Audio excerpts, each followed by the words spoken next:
Thank you, Madam Vice President.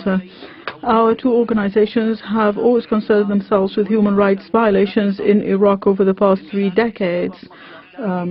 regardless of the violations being internal or external. And the gravest of all of these was the occupation of Iraq in 2003, which led to the most heinous of violations and brought sectarianism and the formation of factional militias and foreign intervention, and this facilitated the advent of terrorism in the region from every quarter. And now, with the appearance of the so-called ISIL and the derivatives of Al-Qaeda and their appearance at the outskirts of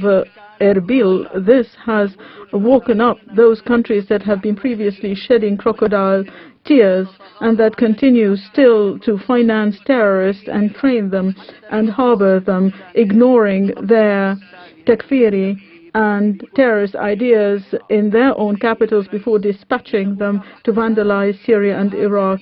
Mr. President, combating intellectual terrorism that seeks to obliterate the other in a region where our social fabric is made up of religious and ethnic components that have lived for hundreds of years in harmony and have coexisted together, combating this intellectual terrorism makes it necessary for all the states to abide by the respect of the sovereignty of the states and coordinating in order to prevent the terrorism from spreading, and also the implementation of Security Council Resolution 2170 without any double standards in order to dry up the sources of funding, like, for example, purchasing oil from so-called ISIS and its brethren, and to put an end to covering up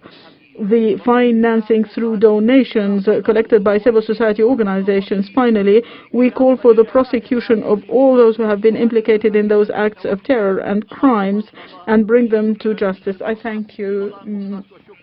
to bring them before justice. Thank you, Madam.